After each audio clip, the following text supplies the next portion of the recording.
Oh, we're live. Yeah, we did it. Dance party at MORE. I'm going to take my sweater off because that's just too much.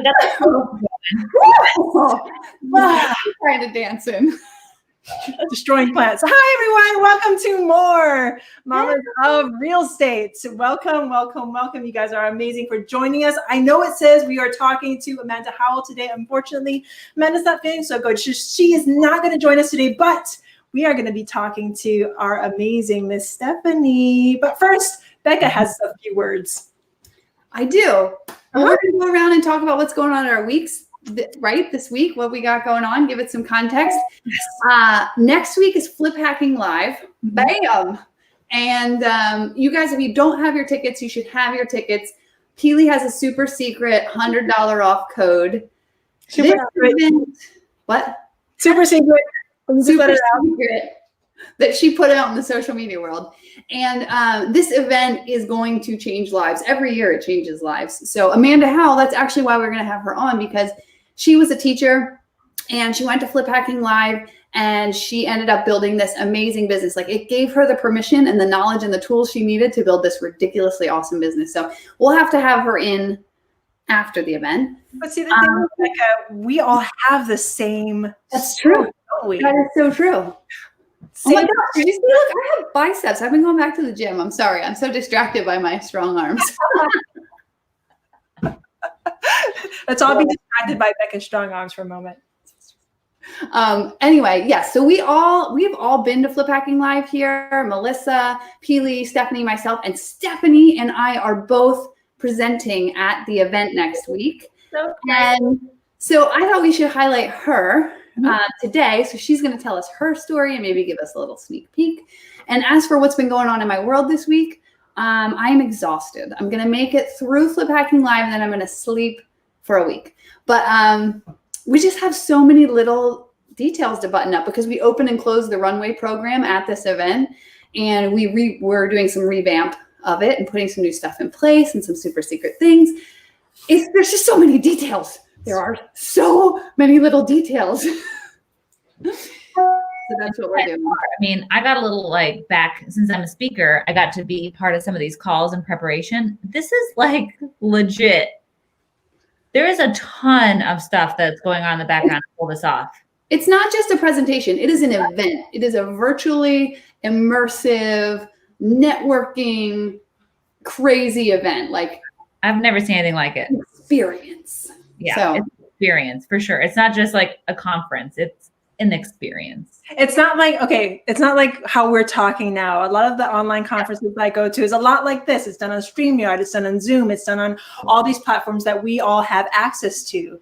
Bill Allen and his team, Becca, Stephanie, everybody at Seven Figure Flipping and Flip Hacking Live put this event together. And this is going to be, it's like you're going to be stepping into people's heads. It is crazy. Just a little bit.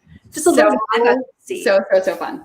So that's my world this week. And also on Monday, I learned that my second grader did a little post about this.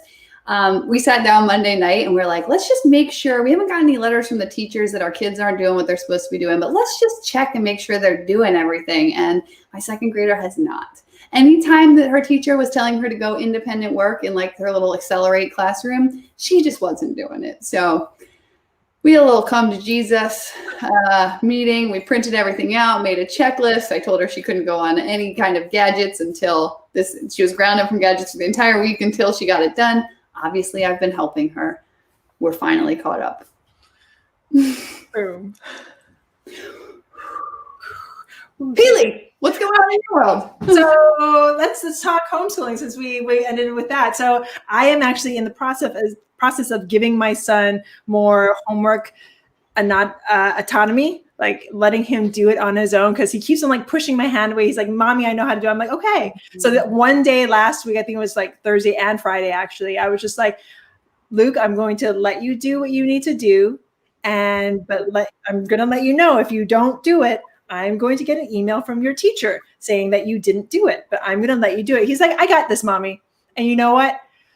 Boom. My first he did it. Of course, I'm a mommy. I checked up on him, but he did it all himself. So that is like level 10 work for my first grader. He is amazing. So with me, we are selling our house, and we have like, I don't know how this happened. It's just like we put it on the market. We showed it for a few days. It was under contract, and it took a day. This is the quickest I've ever gone through attorney review. It took a day to go through attorney review. And here in New Jersey, we go through something called attorney review, where the attorneys review everything. These attorneys somehow worked together before, and they got it done in like all of 6 hours. So the other agent was like, "Can we have the inspections the next day?" I was just like, "Okay, I haven't cleaned my house in the last week since we last showed it, so let's do that today." So house is clean and it's spotless, and we are good to go. So here we come, Nashville. Really, that's so exciting. Did you find a house in Nashville yet? No, not yet. We'll figure that out. We want a new chapter. One thing at a time, Stephanie. You can do all the things, but you can't do them all at once. That's the thing. One thing at a time. One thing at a time. Get the house sold, and then we'll find another house. We'll figure it out. Stephanie, what's going on in your world? This has been an awesome week for me. I am like energized. I'm excited. I feel like I'm just like in my systems world right now. We just had quarter, like, you know, the quarter started, right? So we had my companies each had their quarterly meetings, and that, like, I can't tell you how much I love quarterly meetings. Like, I just get so excited because like you get all the ideas, you get to like just vomit out everything that you want to see according to like your long-term plan. And you review the previous quarter, and like you start seeing like, oh, we're making progress. You know, it's nice to look at the macro. I feel like a lot of the times we're working on like the week to week, and it's micro. And then to sit back and reflect on 12 weeks and like the team and everything that they've accomplished. And I just get so amped up about looking back. And then I love looking forward and having a really clear path. And like, I love milestones. I love goals, very goal oriented. So I get real pumped about that. And so our real estate investment company is just killing it. Like, I am so proud. Our investment company, we'll do 200 deals this year. Like, we are almost there to doing 200 deals in a year. Like, I remember when I thought 100 deals was like ridiculous. People were lying. I thought when I first heard that, I'm like, people are just lying. Like, that's ridiculous. And we're going to freaking do 200. And that's why they have to come to Flip Hacking Live, because this has been pivotal to you building this business, right? So Stephanie, but let's dig in a little deeper. Let's be real. Yeah. A couple of years ago, maybe it was even a couple of months ago, I remember we've had discussions where we're like, Keely, I don't know what the next month is going to bring. Can you let our listeners know that, you know, it's not always hunky dory. It's not always like you're congratulating yourself for 200 deals, which is mind blowing.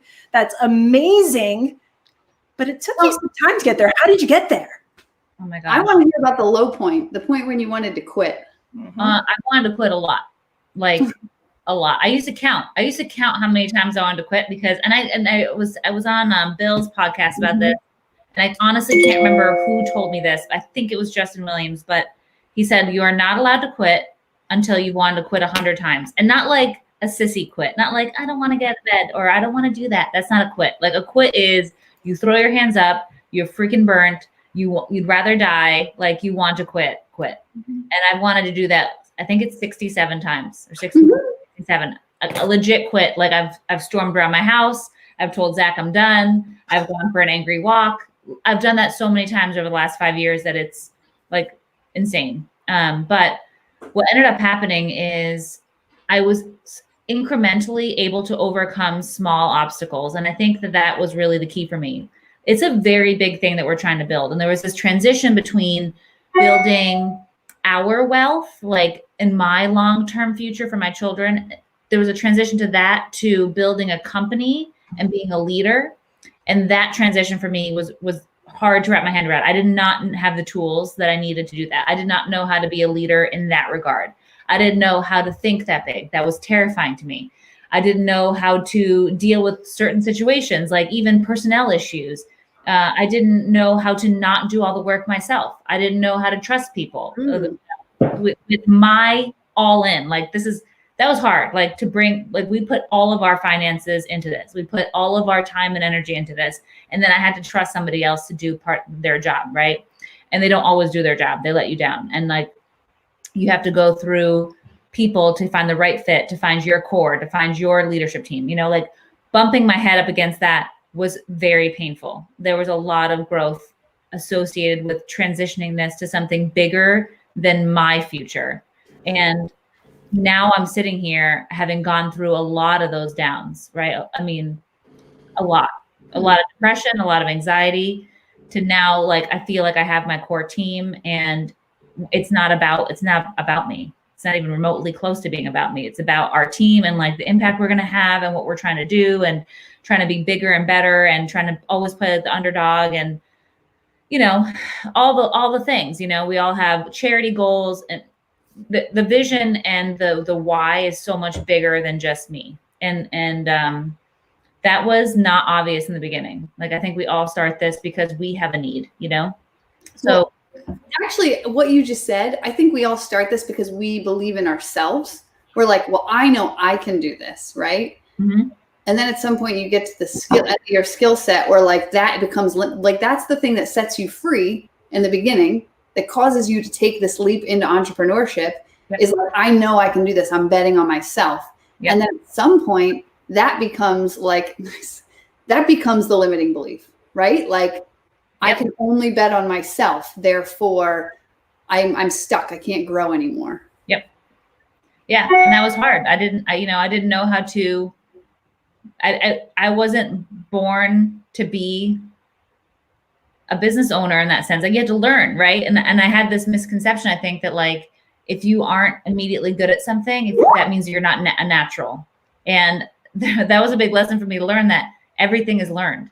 Like, you have to learn. Everything is learned. Nobody has everything it takes on day one. You have to incrementally learn that and gain those skills. And I think once I started looking at it like that I could make progress incrementally instead of having to get to the end goal right away, then the problems became I could deal with it then. You know what I mean? And then I stopped counting all the times I wanted to quit, and I became obsessed with solving problems. That became, and I talk about this at Flip Packing Live, so I don't want to like totally, get now, but like that identity shift of like who I was in the beginning and why I started in the beginning became completely different to who I am now. And the way I see problems, the way I see the future, the way I see business, the way I see opportunity is totally different now. And now, because I've had this change of my mind and expansion of my brain, I'm now able to see multiple opportunities, to address problems calmly, to have some discernment, to not feel like everything's falling apart if I hit a brick wall. And we all do. Like, I hit a brick wall weekly. But now, instead of it being like devastating, I'm like, okay, how do we fix it? How do I do this? What can I do next? How do I tackle it? Where do I get the tools that I need? And it's less personal. It's less of my physical deficit than it is, I just need to learn how to do it. I just need the right tools. I just need to talk to the right person. And now I feel like I can figure everything out. You know what I mean? Even if I just don't have no idea right out of the gate, I can just figure it out. So it was funny, as leading up to this, I was thinking about previous Flip Packing Lives. And the interesting thing is that I feel like at every one of the events, we started in 2016, I've gone to every one since then. This is our 5th year. There was 1 or 2 presentations that I thought spoke directly to me, or that I took a lot away from it. And I thought it'd be fun if you guys have some like memories that felt like they were speaking to you, to share them. So like for me, probably the first 2 most impactful ones when I was starting on my journey was Andy McFarland getting up on the stage and talking about how we have to give ourselves permission to succeed. And at that point in my life, I mean, I was pretty successful corporate engineer, former naval officer. Like, I didn't think that I had any limiting belief on being allowed to do something else. And I heard this thing today that tied into it so nicely, which was that I realized at the time I was afraid that people would see me and say like, you're leaving behind who you are. And I'm probably going to talk about this next week and be like, that's not who you are, right? That's not who you are. I know who you are. You're an engineer. You're an officer. Like, that's who you are. You're not a real estate investor. And then you had this, Andy allowed me to flip the switch to think, I'm not leaving behind something. I'm becoming more of who I am.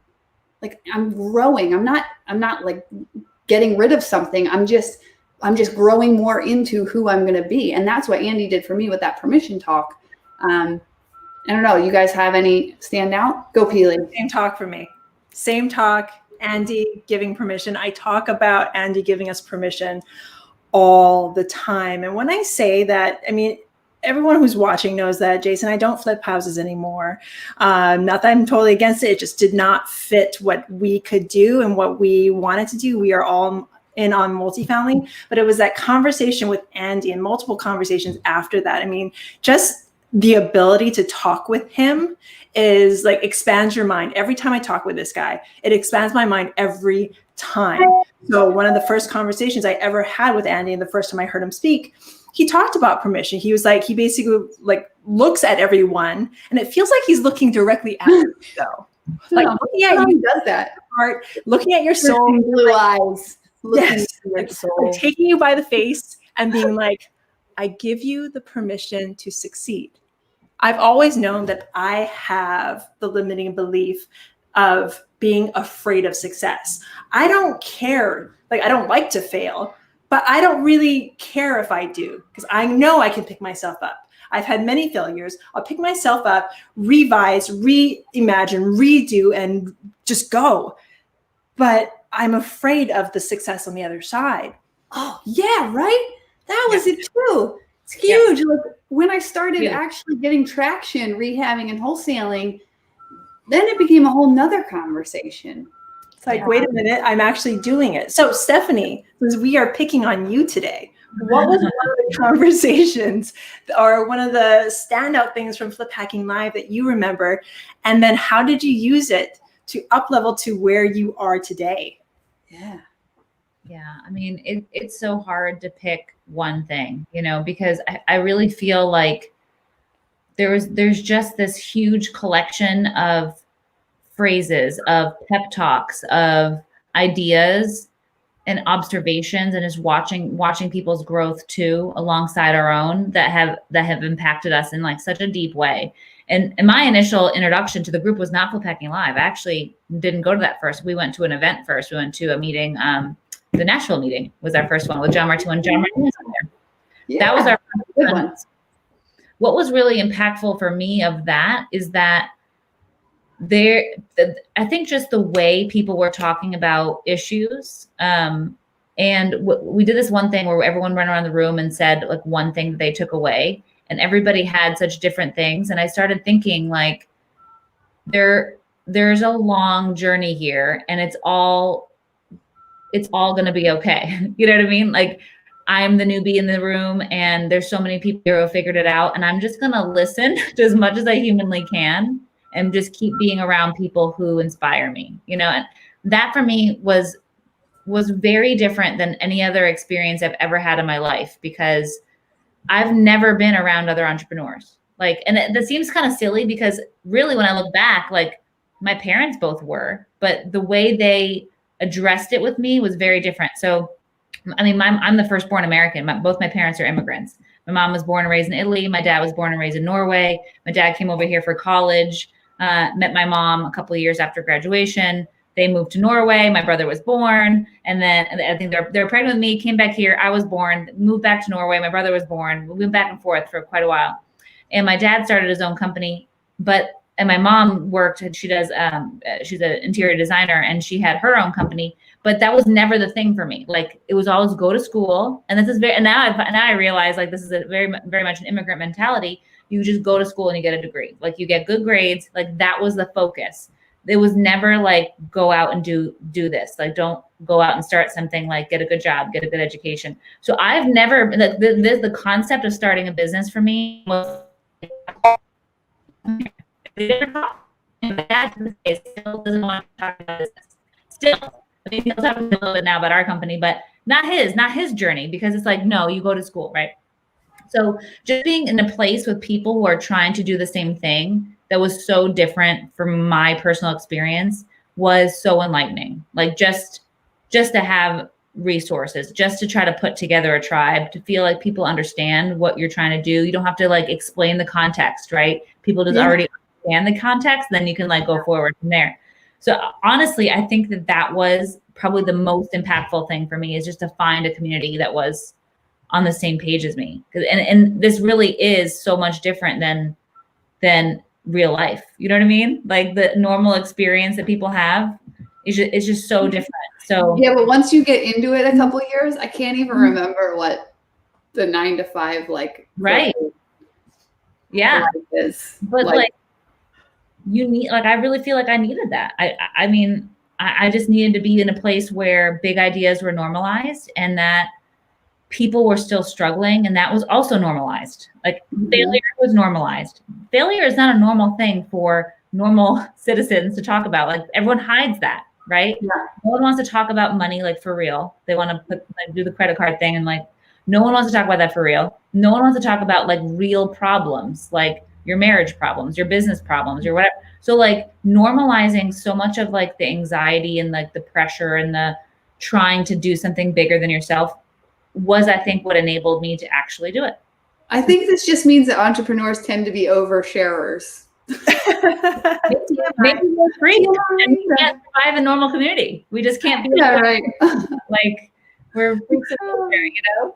So I don't know. I think it's hard for me to articulate like one thing because there's just so much. There's just a huge collection of things that I think happens when you're around, when you surround yourself with different people, right? Like they say, you're the collection of the 5 people that you're around the most, and you just, if you're around 5 millionaires, you'll become the 6th. You know, same thing with like big ideas, people who are solving problems. You know, that's how some of these spinoffs with my company even came to play. Like with marketing company, I saw that people like, oh, you solved an issue for your company, and now like that became its own entity, and I would not have even thought about that.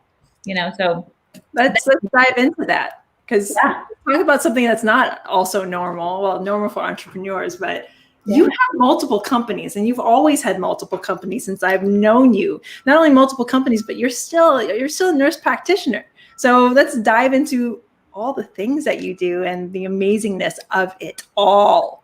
Let's talk about smashing the patriarchy. Now, I'm not actually a huge feminist, but I do accept our role that we are, like that book, the only women in the room sometimes, and it's not that apparent. I know mine's in my house. It's next to my bed. Why do I have mine? So it's really interesting. I'm going to interrupt you, Becca. If you're wondering why we're showing this book and we're so thrilled about it, Becca is in this book. Compiled by Ashley Wisconsin. Becca is a chapter in a book about marketing, and it's pretty badass. I mean, I gotta say. So, it's funny because I think I referenced like Andy was the first person who opened up the back end of their business marketing, and I had to text him. I'm like, "Are you okay if I share a little bit of your story, because it's part of this story?" But yeah, to that point, like you mentioned here, like I'm in the CRM business, and I feel like we've gotten our feet under it, and we're gonna go crush it now. I'm gonna like not take down these males, but like, you know, become the only woman in that room and show them how amazing we are.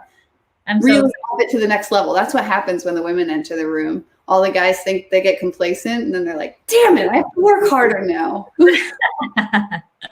I'm so excited. But I mean, yeah, so what came off of our real estate investment company, which, you know, continues to do well. I mean, again, there's always issues and things that are, you know, I have so many things I still want to improve with that too. Even though we've accomplished a lot, I still have a lot I want to do there. But what's come off of that is, you know, I was the COO, like I'm the systems and the operations background for that company. And all these issues that we were facing internally kind of became a larger problem to solve. And I knew that other people were having the same thing, as like having the same issues as me. So like one of the things that people that we always talk about in this industry is marketing and lead generation. And I really felt like very early on that Facebook was going to be a huge part of lead generation and moving forward. So we started Facebook marketing in 2016 when everyone thought it was nuts and that no one was on Facebook. We started marketing there, had really, really nice success with that, big wholesale assignments, reached a different audience that I don't think was being reached for before. And because this became such a thing internally for us, like, and people were interested, it became its own company. So now there's Social Media REI that just does Facebook marketing for real estate investors. And part of that has been like chat bots and messenger bot automation and like that whole world. We were one of the very first clients with ManyChat, which is a platform that we build all of our bots off of. So we've been marketing with bots since 2017, which is crazy. Like now people are just talking about it. Like it's nuts. Anyway, so that company has been very exciting and very fulfilling from a lead gen aspect, but also from a creative aspect of like coming out and trying to do new things and like pushing the limits in marketing and reaching new demographics. That's always been really exciting for me. And then, we kept having this ongoing problem of like what platform we were operating on. This is something I feel like we all talk about too. Like, what are your systems? Do you have any? Do you have a CRM? What are you doing? And we had never been able to really feel like we were tucked into an operating system that we could build our business off of. We tried different platforms. We started with Excel and like folders. I mean, we've gone like the gamut. And I just got to the point where I felt there wasn't a good solution for us. Like there wasn't the solution I wanted. And we were running this multi-million-dollar company off something that didn't work or failed, and that caused a tremendous amount of frustration. So I said, okay, what's the number one CRM in the world? Like, I'm just going to go buy it, whatever it is. I don't even care at this point. And, we all know that's Salesforce. I mean, Salesforce is like a behemoth. It's a multi-billion-dollar company. But unfortunately, when I did that, Salesforce doesn't have a turnkey option. Like out of the box, it's basically useless, especially for a business to customer application like we have, with homeowners and things like that. So I had a bunch of sales calls. I talked to 1 million developers. I mean, we probably were months into the discovery of trying to figure out how to build this, how I wanted it.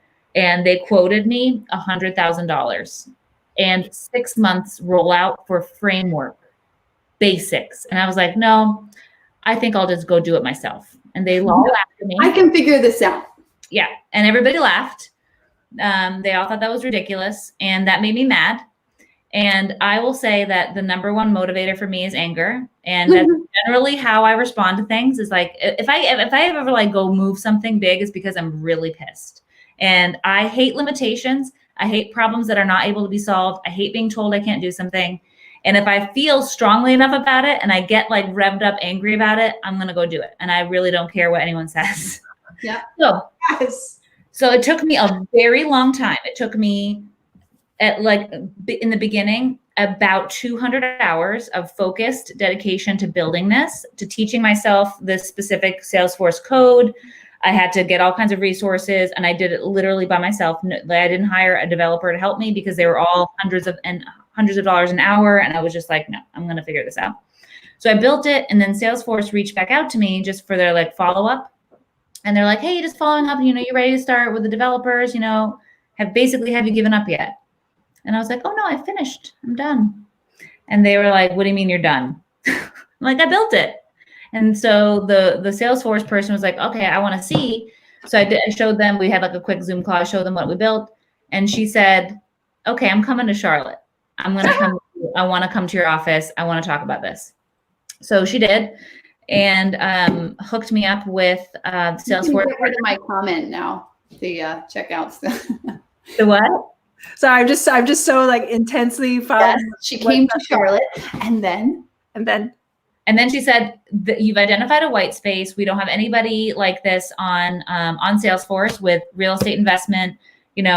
She's like, do you think that there'd be people that would be interested in this app? And I said, 100%. I think that if it works and it does as well as it is doing for our company, other people will be interested. And they said, do you want to partner? Do you want to do it? And I said, yes.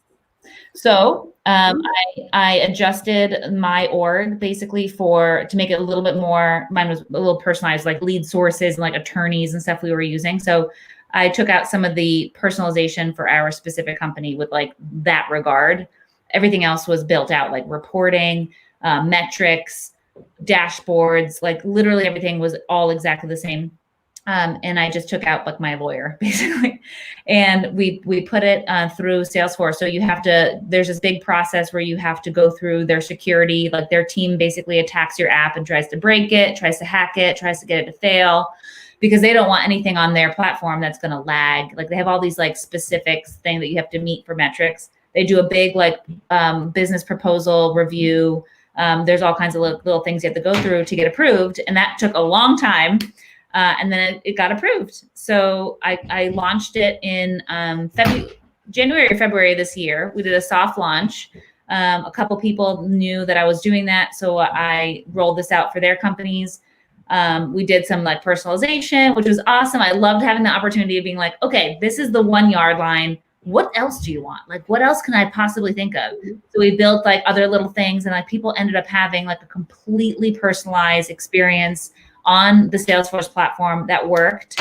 And right out of the gate, worked for our industry. And then you literally just could like tweak some things. And like I developed a team, because now I've learned how to run a business. I can't do everything myself. So I've hired people along the way.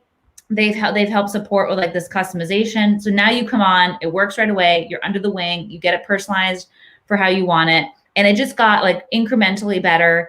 And all my users just loved it so much. I was like, oh my God, I've just gotta launch it. Cause I've been scared. Like you said, Peely, like you kind of get scared of success. Like, what if I launch it and it does well? And what if I launch it and it like doesn't do well? But I was actually more scared of it like doing well.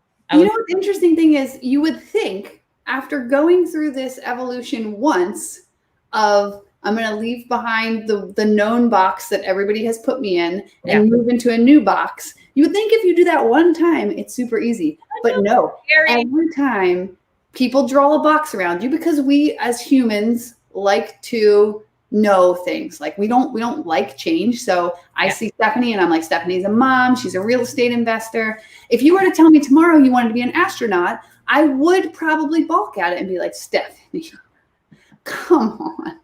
And then if you became an astronaut and you were like, and now I want to be a marine biologist, I would be like, dude, really? So every time you realize that there's that threshold that you have to, this like invisible barrier that you got to push your way through. Did you have some of that feeling? Yeah, because, and part of this journey for me has been a lot about identity and what my job title is. Like, I feel like that is what we try to do as humans, is we are what our job title is, and we are not. And then like, how do we how do you at the same time? Are you mentally ill?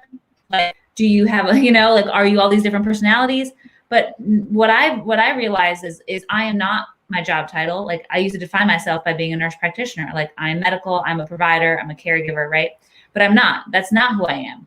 And what I am is what I love and what I'm good at. So like, I am really good at systems. I'm really good at putting together metrics. I'm really good at measuring. I'm really good at solving problems that are complex. I love complexity, actually. And like, that plays into like why I like my job in cardiac surgery, is because it's complex, it's complicated, it's difficult. Like, I love that stuff. I love overcoming that stuff.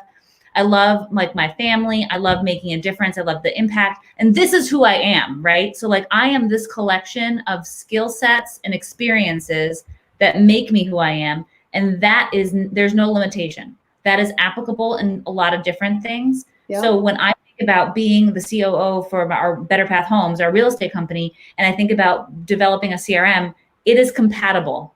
That is still who I am, right? But it's disruptive to the community because no one expected it. But I'm here to freaking disrupt it. Let me tell you that. Well, I think you're a problem solver, right? I mean, you and I resonate so much in the like systems and processes and stuff.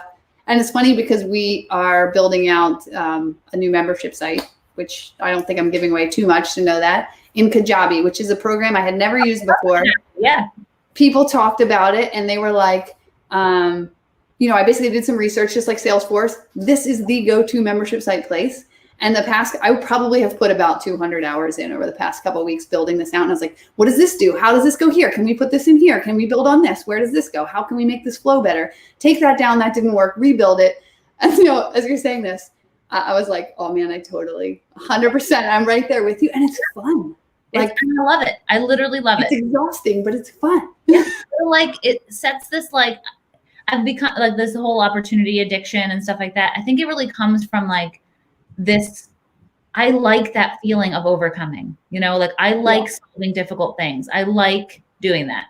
Right. And you get to the end and you're like, there's only a handful of people who could have built this thing that I just built. And I'm one of them. Like, most people are just, this is not their skill set. Maybe, maybe people just don't have the time to do it, or that's not what they're interested in. And that's fine. You know what I mean?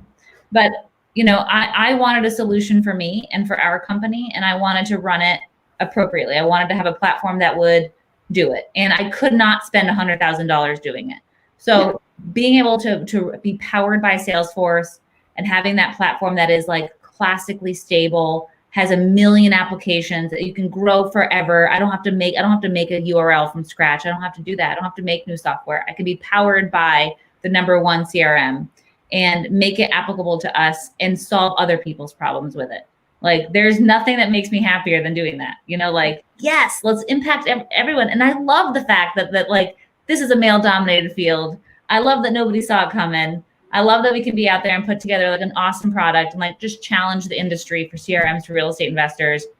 There's nothing like this out there. And it's super affordable because I could, partner and like change pricing. Like, you can do it for $50 a user a month. Like, you can't even buy basic Salesforce for that. Like, and you know what, the thing you didn't mention about this is, because I thought about this with my sales reps at our height, we had like 4 sales reps, and I was always trying to attract top talent.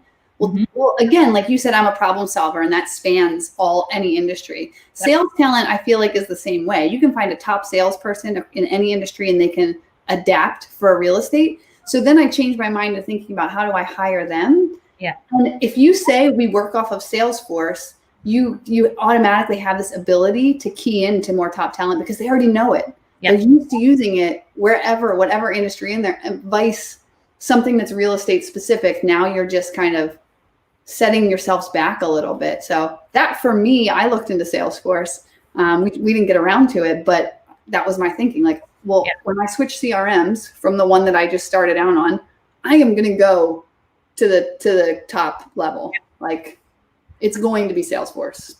Right. And I think there's a perception of that too with other employees and recruiting talent. They know that this is serious, right? Like, you are a serious company if you're on Salesforce.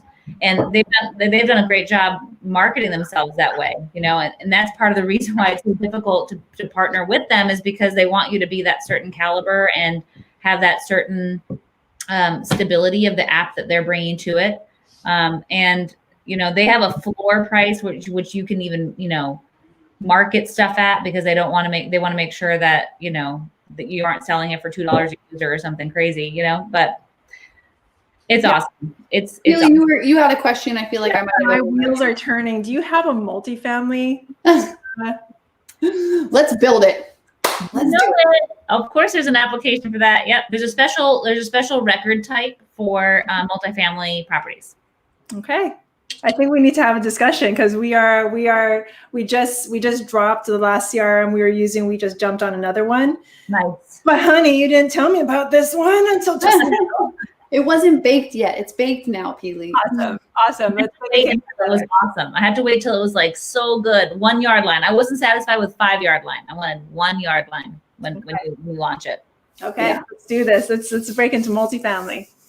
So we are nearing the end of our window.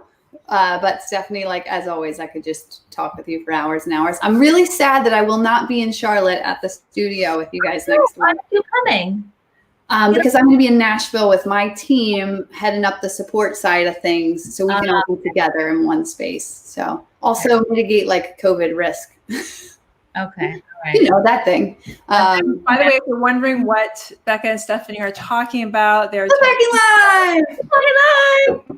live. So for more amazing info, go to www.fitpackinglies.com and type in JP. Somehow, some way, we convinced Bill to let Jason and I actually pay him to let you go. So you can go. I don't know what kind of background, but it's great. Yeah. I don't even know what you guys said, because I'm so amped about the. I believe she just said she told Bill she would pay him for the tickets, because we haven't done reduced pricing for anyone. So you must be kicking in that $100 in some way. This is how much we believe, but seriously, okay, I'm doing the Andy thing. Boop. I give you succeed. We give you permission to succeed. And this is how much I believe in this program, is that I'm actually going to pay one of my mentors, somebody I partner with, somebody that I absolutely love. I'm going to actually pay him to let you go for $100 off. Go to www.fliphackinglive.com. And what Becca and Stephanie are saying is true. And Bill told me this. He's like, I'm not giving anybody else discount codes. You're the only one. And that's because you're actually paying for it, Peely. So nobody else has I know how Bill works. There's nothing for free in this world. Nothing for free. So, and this is coming from somebody that only does multifamily. This group, I know anybody that's in multifamily that's listening to this right now, or know, and I've had this conversation with many of you, you're just like, why are you promoting this thing that's for flip hacking? Yeah, but in multifamily, you have to do renovations. You're going to do marketing to find your deals. There are a lot of applicable lessons here. Absolutely. What Becca? You're going to go through the same mindset struggles that Stephanie's going to talk about. They apply to every, this is like problem solver, right? Yeah. Keep on talking, Becca. Yeah. So keep on talking. And I'm going to be talking about focus and how you shortcut your success path, regardless of whether that's flipping, rehabbing, multifamily, whatever. There is going to be so much knowledge at this event. You have to come, and I want to see you guys there. So. And we will be able to see you. We'll be able to see all of you.